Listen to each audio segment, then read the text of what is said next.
Hey, it's BT finally with the MotoGP review for Austin, Texas, man. Before we even get started, I want to say thank you to Alpine Stars for hooking a brother up, keep me dry during that thunderstorm.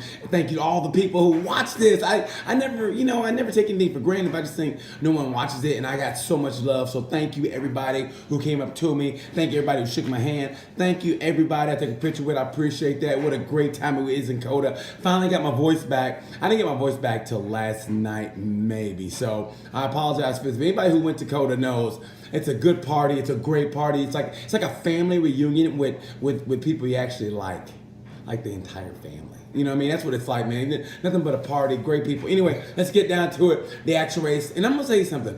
Even before that weekend started, when that weekend I got there. There was I just had this weird vibe, like I don't know if Marquez is gonna do it. And they had the Nikki Hayden the tribute, you know, and anyway, you know how I do this. Let's start with Moto 3 first, okay? Moto 3, let me tell you something. Aaron Canet, that little rockhead, I'm not gonna lie. I saw that dude coming to the after party. I've never been so afraid of a 19-year-old in my whole life. He's like the Spanish Mike Tyson. I mean, seriously, like you see him, he's got this big ass head on his muscular body, and he's got a mustache now. Like he's feeling himself. Anytime a kid hits puberty, they kind of feel themselves. He's 19, and honestly, he's like a big rock'em sock'em robot head. But that kid can race. I love the kid. He's always been nice to me, so I don't know why I'm talking about him. But that kid can race his ass off, and that's why he waited and he waited. And I feel so bad for Tatsuki Suzuki. He had the lead, and he messed up.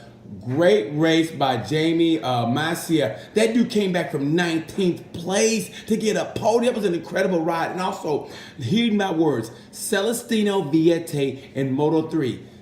Celestino Vietti, Moto 3. Mark it down. That kid he's had points in every race he's raced in Moto 3. He took over for Bulega last year. Okay, the last 3 races, he scored more points than Bulega did, and Bulega had the bike the whole year. That's how great this kid is. I know, and when he came in, I applauded him, and I was like this, like, way to go, Celestino. And he looked at me like, and you can tell he looked at me like, who's this guy? I mean, seriously, like, who is he? But watch out, he's a talented kid. Watch out for him. But Jamie Massey, a great race. Great race to Aaron Canet. He's got Max Biaggi in his corner. So that kid, he's feeling himself now, but good for him. Moto 2, you know what? I know Tom Luthi won. Luthi's a veteran, so I thought it was a great race. But I got to give it up to Mattia Pacini. He stepped in for Augusto Fernandez, who had the crash in Argentina. He stepped in for him. I'm not gonna lie, Pacini is old as me. Matter of fact, there's a picture of me and him. I think we're in front of a 1977 Buick, like in real time. Like that's how old he is, and he almost got a podium. And it's his first time on the Triumph. So props to Pacini for a great race. And Marcel Schroeder is this close. Watch out for that guy end of the year. Moto 2, great race. I thought it was a better race than people give it credit for. Poor Alex Marquez. I don't know what he's got to do to win a race, but if he stays consistent, he might win. He might win the title on consistency alone if you watch him. So hey, let's go to MotoGP. Let's talk about GP.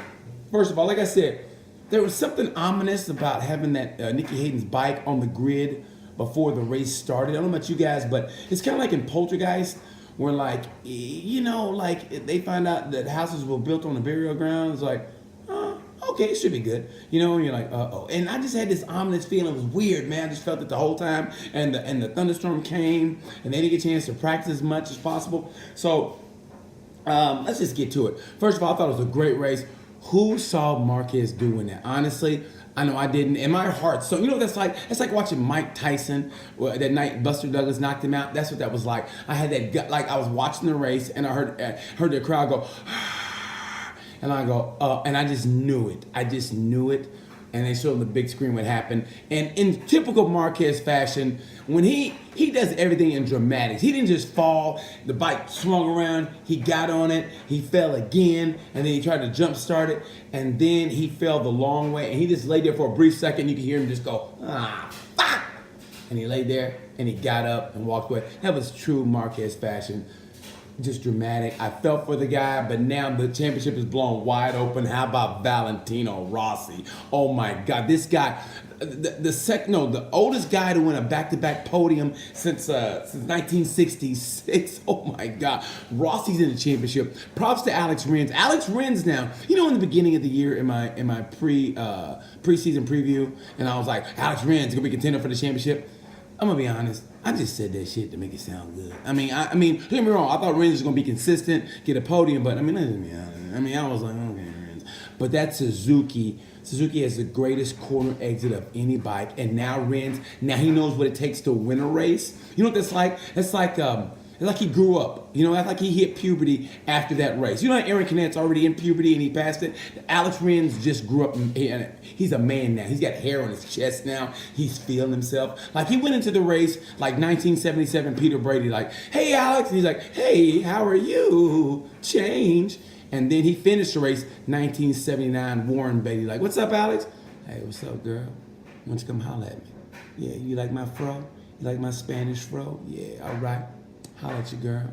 Give me my room number. That's what he's like. He grew up now. He beat the man at his own game. He caught Valentino Rossi, and he beat him in a straight duel. Granted, Marquez crashed, but to finish first you must finish, right? I didn't make that up, but still, it sounds good and it's true. He stayed in the race, and the later a race gets, the better Rins is, because the Suzuki he didn't flex the tires. He's a smooth rider, so he's not going to wear his tires out. And all he has to do is qualify on the first two rows. Also, all he has to do, and he's not a good qualifier. But if he qualifies on the first row, oh my God! So the way I see it now, the championship's blown wide open. 4 riders separated by 9 points. This shit is insane. Okay, so the way I see it is, going to Jerez, do you really want to be on the same track with Marc Marquez in Jerez? I mean, he already rides aggressively.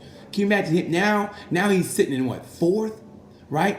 And he's going to Jerez, and knowing how Marquez is, if you're in his way, it's going to be like bowling. Marquez is going to be bowling. He's going to be looking for points. Let me tell you something. Something's wrong with that Honda. All right? I mean, the entire Repsol Honda, Hondas, something's wrong. Granted, Kyle crashed on his own, but with Repsol, I mean, think about that. In 2 weeks, they had 2 chains break. I mean, on a factory bike, 2 chains. See what I did there? Break. And Lorenzo had 2 mechanical problems, and almost in 2 different almost the same session. In a qualifying session and the race, something happened to the bike that they're not saying. They don't know what it is. They know what it is. They just ain't telling us. We ain't stupid. So I don't know what it is. Something's wrong with that Honda. It's something little bitty, but something's wrong with that Honda. Think about it. Marquez's chain went out in Argentina, and now with Lorenzo and Austin, there's something not quite right with that Honda. I don't know where, but something's not quite right. And honestly, as much as I love Marquez, he owns up to it. I love the guy. I really do. But I wish he'd just step away from the canned answers, because here's Marquez every press conference. Mark, what happened? Yes, of course, I wanted to be stayed undefeated. The bike was going better, good. But, accidents happen, but that's his motorcycle racing. But, yes, of course, but we come back in Jerez and do good. The bike is performing better, good. He kept saying the same thing over and over and over. He gives that, like, politically correct answer. I just want him to step away. And what happened, Mark? I don't know. The team, I don't know. It's something. I wish he would step away, but he's great in press conference. He still got the laugh, but there's something there with Marquez this year. I don't know. Maybe he's got that girlfriend, so maybe that's kind of neat. You get a girlfriend. No offense to the ladies, but sometimes you get a girlfriend, that kind of, So.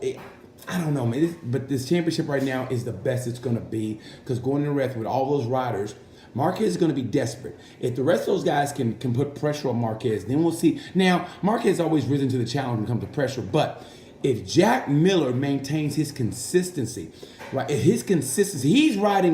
He's the second best Ducati rider there is right now. It goes Dovizioso, Miller. I'm sorry, but Petrucci, and it's a long season, don't get me wrong, but Petrucci right now, he's got to step his game up, because right now Miller's got his number. He wants that seat. He said he wants that seat. You know how he said that? Because I asked him that question at the press conference. Yeah, guess who made the press conference? Anyway, I asked him that question, and honestly, Miller's after him, and he's riding great right now. How great are the rookies? I ran into Fabio Q Quartararo during the rain break, right? The weather's bad. And this is the typical 19-year-old answer. I go, what are you going to do now that it's raining? He goes, I'm going to go back to my trailer and play video games. How great is it? He's a 19-year-old living the dream in MotoGP. He said, I'm going to go back and start playing video games. That's why I love this kid. He and Bagnaia, co-rookies of the year so far. I kind of give it to Fabio Q, but watch out for Bagnaia. They're going back to Europe, and I mean, it's game on. Gloves are off, and I'm talking. They're going to be swinging. It's going to be great. MotoGP is great, and it's going to be getting better. I got to remember these. Let me tell you something.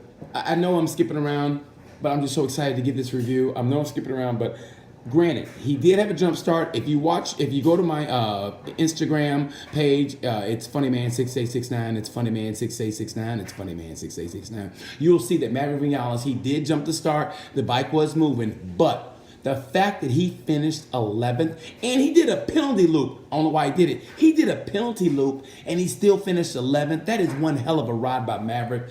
It's not going so well for him just yet, but like I said, they're going to Europe. He's 3 races down, kind of in a way. He's 3 races down.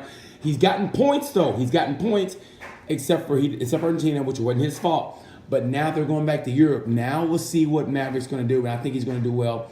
So, I'm going to make a part 2 to this because I'm so excited, and I try to keep these under 10. So this is part 1. I'm going to post this. I'm going to come back with part 2 because I'm all over the place. So part 1.